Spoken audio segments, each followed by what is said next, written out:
Madame, est-ce que tout ce qu'on nous a enseigné jusqu'ici était faux?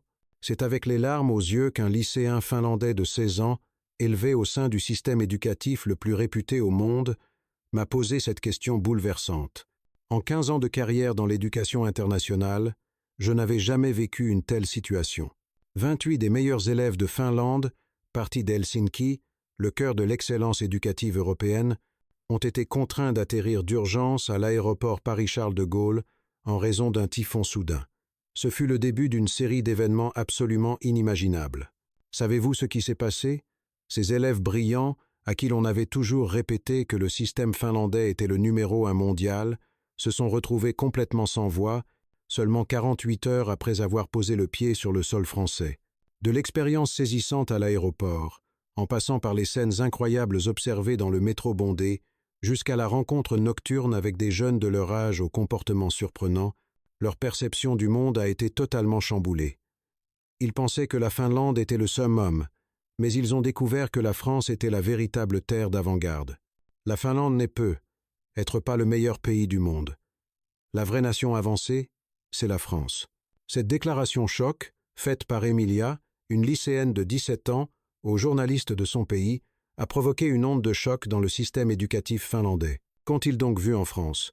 Pourquoi ces jeunes, qui n'avaient foi qu'en les valeurs nordiques, ont-ils commencé à idéaliser la France? Voici le récit de ces 48 heures stupéfiantes dont j'ai été le témoin privilégié en tant qu'enseignante française avec 15 ans d'expérience. Avant de commencer, si vous pouviez aimer cette vidéo et vous abonner à la chaîne, cela m'encouragerait énormément à vous raconter d'autres histoires fascinantes sur la France. Bonjour à tous, je m'appelle Sophie Dubois. Depuis 15 ans, j'enseigne à l'École internationale française d'Helsinki. J'ai travaillé au cœur du système éducatif nordique et observé des modèles pédagogiques du monde entier, mais l'expérience que j'ai vécue l'automne dernier à l'aéroport Charles de Gaulle reste le souvenir le plus marquant de toute ma carrière. Ce jour-là, j'accompagnais un groupe d'élèves finlandais d'exception, les 28 meilleurs étudiants de l'Académie internationale d'Helsinki. Âgés de 6 à 17 ans, ils étaient tous issus de familles prestigieuses de Finlande. Le fils d'un professeur d'université, la fille d'un haut fonctionnaire, les enfants de médecins. L'élite de demain destinée à diriger la société finlandaise. L'équipe d'encadrement était tout aussi impressionnante. Menée par le directeur, Marcus Lorinan, elle était entièrement composée de spécialistes en sciences de l'éducation, tous titulaires d'un doctorat. L'objectif de ce voyage d'études était d'examiner les systèmes éducatifs d'Asie du Sud-Est afin de confirmer la supériorité du modèle finlandais, salué comme le meilleur au monde. Le plan initial était de visiter la Thaïlande, le Vietnam et Singapour pour analyser les écarts entre les pays en développement et les pays développés avant de retourner à Helsinki. Cependant, à cause d'un typhon imprévu, les couloirs aériens au-dessus de l'Asie du Sud-Est ont été complètement fermés. Nous avons dû atterrir d'urgence sur l'aéroport international le plus proche et le plus sûr, Paris-Charles de Gaulle. Les élèves étaient perplexes. Pour la plupart d'entre eux, la France se résumait à la Tour Eiffel, aux vins et aux produits de luxe.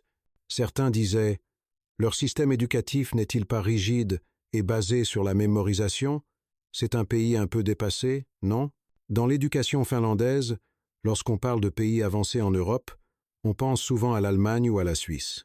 La France, elle, est perçue comme une nation culturellement riche, mais dont l'efficacité et le système éducatif sont considérés comme moins performants. Le directeur, M. Lorinan, était initialement très inquiet. Il craignait que ce changement de programme soudain ne perturbe les élèves et, surtout, qu'il soit difficile à justifier auprès de leurs parents très exigeants. Pourtant, à mesure que l'avion approchait de l'aéroport Charles de Gaulle, la situation a pris une tournure complètement inattendue. La communication avec la tour de contrôle fut rapide et précise. On nous informa qu'un dispositif spécial serait immédiatement mis en place pour notre groupe d'étudiants étrangers en atterrissage d'urgence. Plus surprenant encore, ils nous annoncèrent qu'un agent d'accueil parlant finnois serait là pour nous accueillir. Un tel niveau de réactivité est rare, même à l'aéroport d'Helsinki. Normalement, dans une telle situation, on s'attend à un soutien minimal, mais la préparation à CDG était d'un tout autre calibre. L'atterrissage lui-même fut parfait. Le guidage au sol était impeccable, et les déplacements sur le tarmac semblaient avoir été chorégraphiés à l'avance. Tout était organisé avec la même fluidité qu'un vol régulier. Cependant, la véritable surprise a commencé une fois que nous sommes entrés dans le terminal. Et ce qui allait se passer au cours des 48 heures suivantes allait changer à jamais la vision du monde de ces 28 brillants étudiants. Dès l'instant où ils ont pénétré dans le terminal de l'aéroport Charles de Gaulle, l'expression de leur visage a changé. Bien qu'il fût tard dans la nuit, l'aéroport fonctionnait comme en plein jour. Le personnel de nettoyage travaillait sans relâche, les comptoirs d'information étaient ouverts et tous les équipements fonctionnaient parfaitement. « On est vraiment dans un aéroport européen, tard le soir ?»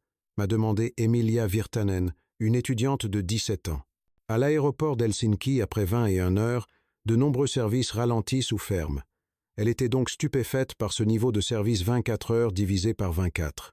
Le passage au contrôle des passeports fut également impressionnant. Malgré l'arrivée soudaine d'un grand groupe d'étudiants étrangers, les agents de la police aux frontières n'ont montré aucun signe de panique. Au contraire, ils ont immédiatement mis en place un couloir dédié pour notre groupe et ont même fait venir un interprète parlant finnois. Le service d'interprétariat fut le plus grand choc. Ils avaient réellement trouvé un traducteur finnois qui a pris le temps de s'enquérir de la situation de chaque élève et de proposer les meilleures solutions de soutien. Lorinan, le directeur, a admis avec admiration. Même à Helsinki, il est difficile d'obtenir une assistance linguistique de cette qualité. Leur patience et leur manière d'expliquer les choses lentement, en tenant compte de l'âge des élèves, étaient remarquables. On sentait chez eux une réelle volonté de rassurer des étudiants étrangers en détresse, bien au-delà de la simple exécution d'une procédure. Les formalités administratives furent d'une rapidité déconcertante. Nous nous étions préparés à des procédures d'entrée d'urgence complexes et à de longues attentes, mais tout s'est déroulé sans le moindre accroc. Le personnel nous a aidés avec une grande gentillesse à remplir les documents nécessaires et la barrière de la langue n'a posé aucun problème. Plus incroyable encore, ils ont spontanément proposé de contacter les hôtels que nous avions réservés en Asie. Ils nous ont également fourni une liste d'hébergements adaptés à un groupe d'étudiants, recommandant plusieurs hôtels dans le quartier latin et à Montparnasse, en expliquant en détail les avantages et inconvénients de chacun. Ils sont bien plus chaleureux que le personnel des aéroports en Finlande, s'est exclamé Johan Lane, un garçon de 16 ans. Dans les pays nordiques, le personnel est efficace, mais on fait rarement l'expérience d'un accueil aussi humain et attentionné. L'émerveillement a continué à la livraison des bagages. Les 28 valises sont arrivées en moins de 15 minutes. Un grand écran affichait en temps réel le statut des bagages, indiquant précisément quand ceux de notre vol arriveraient. En Finlande, les retards de bagages sont fréquents, et les étudiants étaient donc émus par une telle efficacité. Au moment de quitter l'aéroport, les mots que M. Lorinen m'a adressés sont restés gravés dans ma mémoire. Il a dit « Je fréquente les aéroports du monde entier depuis 30 ans, mais je n'ai jamais vu une gestion de crise aussi parfaite, surtout dans une situation aussi imprévue. Leur système, conçu pour rassurer complètement l'utilisateur et ne lui faire sentir aucune anxiété, est profondément impressionnant. Dans le bus qui nous emmenait à l'hôtel, en écoutant les conversations des élèves, j'ai commencé à voir la France sous un nouveau jour. À ce moment-là, j'étais encore loin d'imaginer l'expérience bouleversante que ces jeunes allaient vivre au cours des 48 heures suivantes. En route vers l'hôtel, le premier véritable choc culturel a commencé. La vue de la France depuis l'autoroute 1, qui relie l'aéroport au cœur de Paris, a complètement renversé les préjugés des étudiants. La mer de lumière s'étendant des deux côtés de l'autoroute et l'architecture harmonieuse et ordonnée des bâtiments ont captivé tout le monde, le visage collé aux vitres.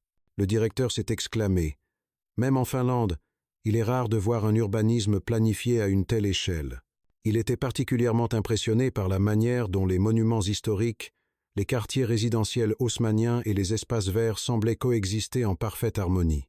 Madame Annikki Rantanen, la directrice adjointe, qui a des connaissances en urbanisme, a ajouté « Cela n'a rien à envier aux villes nordiques. C'est même beaucoup plus sophistiqué dans sa conception. » Yirappu, en approchant du centre de Paris, une scène encore plus surprenante s'est offerte à nous. Bien qu'il soit plus de 23 heures, les rues étaient illuminées et grouillantes de vie. Des gens de tous âges se promenaient, discutaient aux terrasses des cafés. Le plus frappant était de voir de nombreuses jeunes femmes marcher seules en toute sérénité. Une telle scène est rare même dans les grandes villes finlandaises à une heure aussi tardive. « Cet endroit est vraiment sûr, n'est-ce pas ?» a murmuré Emilia, stupéfaite. À l'arrivée à l'hôtel, une nouvelle vague d'admiration nous attendait. Le réceptionniste nous a accueillis dans un anglais parfait et, comprenant que nous étions un groupe d'étudiants en situation d'urgence, a immédiatement proposé des services adaptés. Malgré notre arrivée tardive, il a pris le temps de nous expliquer en détail l'heure du petit déjeuner du lendemain et de nous indiquer les commerces de proximité. De plus, conscient de notre arrivée impromptue en France, il nous a même préparé des guides touristiques et des plans de la ville. Ce qui nous a le plus marqué, c'est son accueil sincère. Nous avons ressenti une chaleur qui allait bien au-delà du simple service commercial, le sentiment d'être véritablement les bienvenus. Dans l'ascenseur qui nous menait à nos chambres, en observant les visages des étudiants, j'ai senti que leur perception de la France était en train de changer radicalement. Ces jeunes, qui quelques heures plus tôt s'inquiétaient de se retrouver dans ce pays européen un peu désuet, avaient maintenant les yeux remplis de curiosité et d'enthousiasme.